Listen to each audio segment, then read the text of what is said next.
आज हम new topic start करेंगे। टॉपिक का नाम है electric potential and potential energy. ठीक है, तो सबसे पहले हम बात करेंगे इलेक्ट्रिक पोटेंशियल है क्या। तो इससे पहले अभी तक जो हमने डिस्कस किया था, हमने बात की थी इलेक्ट्रिक फील्ड की और इलेक्ट्रिक फोर्स की। अब हम बात करेंगे इलेक्ट्रिक पोटेंशियल। अब इलेक्ट्रिक पोटेंशियल को डिफाइन करने के लिए हम हेल्प लेते हैं वर्क की। अब वर्क कौन सा? अगर आपका कोई चार्ज अगर किसी पॉइंट पे प्लेस्ड है तो उसके अराउंड एक इलेक्ट्रिक फील्ड जनरेट हो जाता है, आपको पता है, उसकी एक रेंज होती है। अगर उस फील्ड में आप एक टेस्ट चार्ज को लाएंगे तो आपको वर्क डन करना पड़ेगा। किसके अगेंस्ट? जो ये आपका ये चार्ज इस पर फोर्स लगा रहा है। अब वो वर्क डन जो है आपका, अगर जो चार्ज अगर अपोजिट पोलैरिटी है तो आपको इसके अगेंस्ट करना पड़ेगा, लेकिन अगर वो अगर वो सेम पोलैरिटी के हैं तो आपको जो वर्क डन है उसके अगेंस्ट करना पड़ेगा। अगर वो आपका अपोजिट पोलैरिटी के हैं तो वर्क डन जो है आपका वो सिस्टम पे खुद होगा, यानी उसको अपनी तरफ अट्रैक्ट करेगा, लेकिन वर्क डन फिर भी होगा। सो हम बात करें कि किसी अगर चार्ज के जो फील्ड है उसमें आप दूसरे टेस्ट चार्ज को ला रहे हैं, तो जो हम इलेक्ट्रिक फोर्स के अगेंस्ट जो वर्क डन कर रहे हैं उससे उसकी हेल्प से हम इलेक्ट्रिक पोटेंशियल को डिफाइन करेंगे। तो इलेक्ट्रिक पोटेंशियल को हम डिफाइन कैसे करते हैं कि किसी यूनिट टेस्ट चार्ज को इनफाइनाइट से इलेक्ट्रिक फील्ड, इस प्लस क्यू का जो इलेक्ट्रिक फील्ड के किसी पॉइंट में लाने में जो वर्क डन करते हैं, और इस टेस्ट चार्ज के रेशियो को ही हम इलेक्ट्रिक पोटेंशियल कहते हैं। तो इसको हम किस तरीके से डिफाइन करते हैं? Electric potential at a particular point of electric field is equal to amount of work done by external agent in moving a test charge of unit magnitude. Unit magnitude means हमने उसके magnitude को 1 ले लिया है, from infinity up to that point of field. तो अगर मैं इस अगर हम इस Q0 टेस्ट चार्ज को इनफाइनाइट से इसके इलेक्ट्रिक फील्ड के किसी पॉइंट P तक लाने में वर्क डन करते हैं, तो इलेक्ट्रिक पोटेंशियल को हम किस तरीके से डिफाइन करेंगे? Ratio of work done upon test charge. ठीक है, दैट मीन्स पर यूनिट जो आपका टेस्ट चार्ज पे जो वर्क डन हो रहा है उसको मूव करने के लिए, वो आपका क्या कहलाता है? इलेक्ट्रिक पोटेंशियल कहलाता है। ठीक है, सो अगर आपका W इंफिनिटी टू P, ये क्या बता रहा है? वर्क डन कहाँ से कहाँ तक के लिए? इनफाइनाइट से P पॉइंट तक लाने के लिए। अगर ये क्या है? अमाउंट ऑफ वर्क डन है in bringing plus Q0 from infinity to point P in electric field of plus Q, then potential at P क्या होगा आपका? डिफाइन एज, जिसको हमने VP मतलब पोटेंशियल, तो इसको हम क्या कहते हैं? W upon Q0। सिंपल आप इस तरीके से लिख सकते हैं, W अपॉन Q0। लेकिन ये W कौन सा है? इनफाइनाइट से P पॉइंट तक लाने में जो आपने किया है। ठीक है, और Q0 जो जिस टेस्ट चार्ज को हम मूव करा रहे हैं, लेके आ रहे हैं उस फील्ड में। तो ये आपका इलेक्ट्रिक पोटेंशियल की डेफिनेशन है सिंपल टर्म्स में। इलेक्ट्रिक पोटेंशियल जो है एक आपकी स्केलर क्वांटिटी है। स्केलर क्वांटिटी क्यों है? क्योंकि आपने अभी पढ़ा V इक्वल टू क्या था? W upon Q0। W work वो एक स्केलर क्वांटिटी है, चार्ज वो भी एक स्केलर क्वांटिटी है, और दो स्केलर क्वांटिटी का रेशियो भी स्केलर क्वांटिटी ही होता है। तो इलेक्ट्रिक पोटेंशियल एक स्केलर क्वांटिटी है जिसकी यूनिट क्या रहती है? अब वर्क की यूनिट क्या होती है? जूल, और चार्ज की यूनिट क्या होती है? कूलाम। तो इसकी यूनिट क्या होगी? जूल पर कूलाम। एक इसकी और यूनिट है जिसको हम कहते हैं वोल्ट। अब 1 वोल्ट क्या है, उसको हम किस तरीके से डिफाइन करेंगे तो वो हम देख लेते हैं। तो आपने अभी पढ़ा V क्या था? W अपॉन Q0, और W क्या है? इनफाइनाइट से किसी P पॉइंट तक लाने में जो आप वर्क डन कर रहे हैं। अगर हम टेस्ट चार्ज की वैल्यू ले लें 1 कूलाम, और हम ये ले लें कि उसको इनफाइनाइट से P पॉइंट तक लाने में आप 1 जूल वर्क कर रहे हैं, तो V की वैल्यू कितनी हो जाएगी? 1 वोल्ट हो जाएगी। तो हम इसको किस तरीके से डिफाइन करेंगे? Thus the electric potential of a point in electric field is said to be 1 volt if 1 joule of work has to be done in moving a positive charge of 1 coulomb from infinity up to that point. That point कौन सा point? जहाँ पर आप electric potential find कर रहे हैं against electrostatic forces.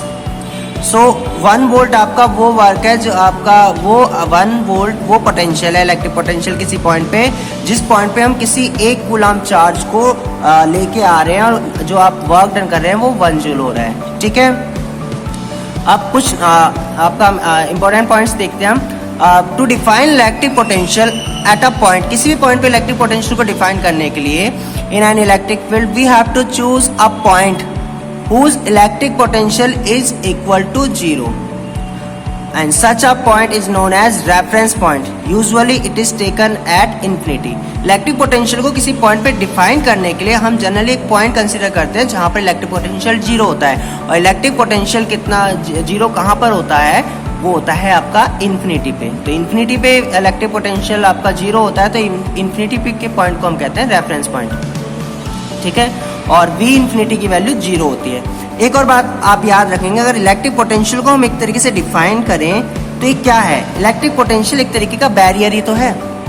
Barrier that means जो आप टैस्ट चार्ज को उस इलेक्ट्रिक फील्ड जो है किसी दूसरे जो आपका सोर्स चार्ज है उसमें आप लेके आ रहे हैं, ठीक है।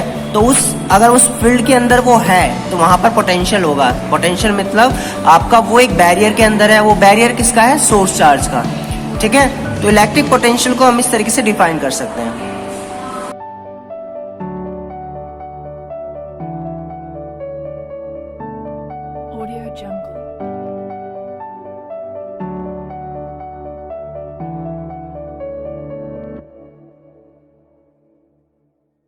Audio Jungle.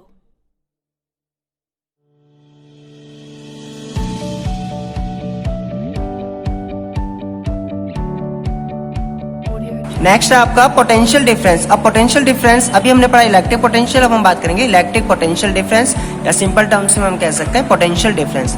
तो पोटेंशियल डिफरेंस उसके नाम में आप देख सकते हैं डिफरेंस बिटवीन टू पॉइंट्स। जो अगर हम दो पॉइंट्स के इलेक्ट्रिक पोटेंशियल की बात करें उनके डिफरेंस को ही हम क्या कहते हैं, पोटेंशियल डिफरेंस। अब आप जब किसी टेस्ट चार्ज को इन्फानाइट से आप लाते हैं किसी सोर्स चार्ज के फील्ड में, तो आप अगर दो पॉइंट्स कंसीडर करें, जैसे हमने ए और बी पॉइंट कंसीडर किया है, तो अब इन दोनों के जो पोटेंशियल है, इस ए पे पोटेंशियल हमने माना वी ए मतलब अगर हम इस क्यू नॉट को ए पॉइंट तक लाएंगे तो आपका जो पोटेंशियल होगा वो वी ए होगा। अगर हम इसी क्यू नॉट को बी तक लाएंगे तो पोटेंशियल आपका कितना होगा, वी बी होगा। तो अगर इन दोनों पॉइंट्स के बीच का अगर हम पोटेंशियल डिफरेंस देखें तो वो क्या होगा, V A minus V B. So potential of a point A अगर हम बात करें यानी क्यू नॉट को ए तक लाने में, तो बाय डेफिनेशन वी ए कितना होगा, इन्फिनिटी से ए तक लाने में जो वर्क किया है अपॉन क्यू नॉट। सेम है पोटेंशियल ऑफ पॉइंट बी की बात करो तो वो क्या होगा, वी बी इन्फिनिटी से आप बी पॉइंट तक जो आपने वर्क किया है उस टेस्ट चार्ज को लाने में अपॉन टेस्ट चार्ज, ठीक है। अब क्योंकि आपका क्यू नॉट को जब आप ए तक लाते हैं तो आपको ज़्यादा वर्क डन करना पड़ता है, तो पोटेंशियल जो ए पे वो ज़्यादा होगा देन बी पे। आप इसको इस तरीके से समझ सकते हैं, जो पॉइंट ए जो है सोर्स चार्ज के ज़्यादा नज़दीक है, तो जो बैरियर है यानी इसकी वजह से जो बैरियर होगा ए पॉइंट पे ज़्यादा होगा और बी पॉइंट पे क्या होगा, कम होगा, ठीक है। सो पोटेंशियल डिफरेंस क्या आएगा, V A minus V B की हम बात करें तो क्या आएगा, डब्ल्यू इन्फिनिटी से जो वर्क किया आपने अपॉन क्यू नॉट और माइनस डब्ल्यू इन्फिनिटी से जो बी तक आपने जो लाने में वर्क किया अपॉन क्यू नॉट, ठीक है। क्यू नॉट कॉमन आ जाएगा तो इस तरीके से हम इसको लिख सकते हैं। सो आपका जो पोटेंशियल डिफरेंस है वो किसके इक्वल हो जाएगा, देखो आपने वर्क डन एक तो था इन्फिनिटी से ए तक लाए, एक इन्फिनिटी से बी तक लाए। अगर मैं इसके वर्क डन को जो ए पॉइंट तक लाने में वर्क डन किया है माइनस कर दें बी पॉइंट के वर्क डन से, तो आपका वर्क डन कहाँ से कहाँ तक का बच जाएगा, बी से ए तक का।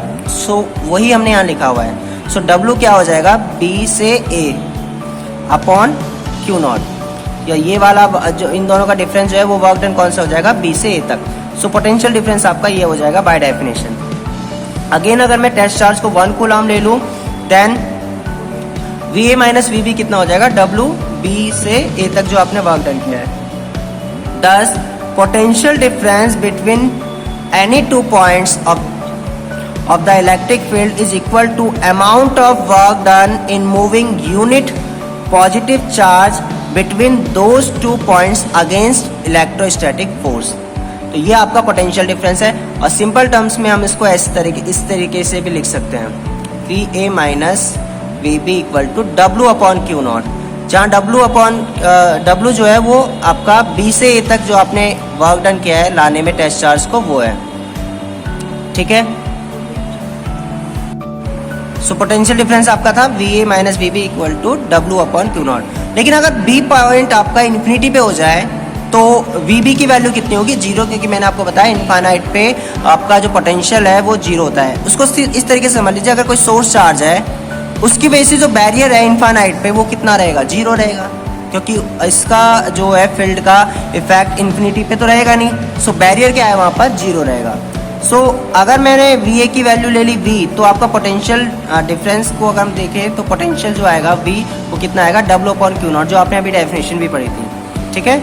इन electric field in moving a unit test charge Q0 from point B to A, work done by the external force can be written as. So work done अगर हम निकालेंगे तो वर्क डन क्या हो जाएगा, Q इंटू पोटेंशियल डिफरेंस, यानी test charge into potential difference, जिसको आप लेके जा रहे हैं।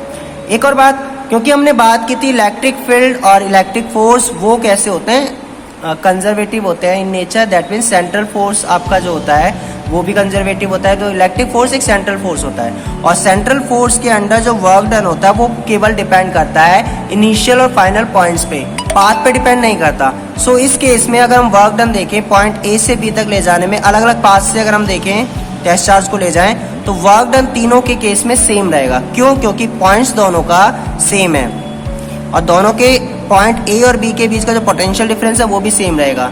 सो हम क्या देख रहे हैं, इन electric field work done depends on potential difference, not on path. Path पे डिपेंड नहीं करता, वो केवल potential difference, that means initial और फाइनल पोजिशन पॉइंट्स पे डिपेंड करता है।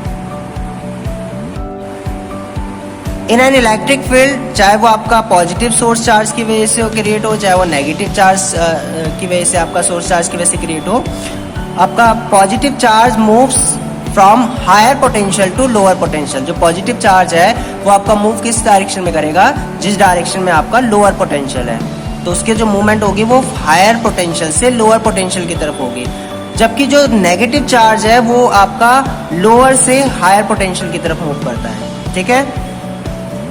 इफ आपका two charge conductors are connected to each other by connecting wires, then the flow of positive charge starts from higher to lower potential, ठीक है, and this flow continues until potential of the both conductors becomes equal। तो आपका जो movement होगी again वो higher से lower की तरफ होगी पॉजिटिव चार्ज की, और नेगेटिव चार्ज की बिल्कुल उसके अपोजिट होती है। So the direction of flow of charge and the rate of flow of charge does not depends on amount of charge but depends on their potential. So जो flow है charge का वो आपका डिपेंड चार्ज की magnitude पे नहीं करता है, उसकी वैल्यू पे नहीं करता, अमाउंट पे नहीं करता है, बल्कि किस पे करता है, वो जो पोटेंशियल डिफरेंस है उस पर डिपेंड करता है। अगर दो आपकी जो कंडक्टर्स हैं उनको आप कनेक्ट करें और अगर उनके बीच में पोटेंशियल डिफरेंस नहीं है तो चार्ज की मूवमेंट नहीं हो पाएगी, ठीक है।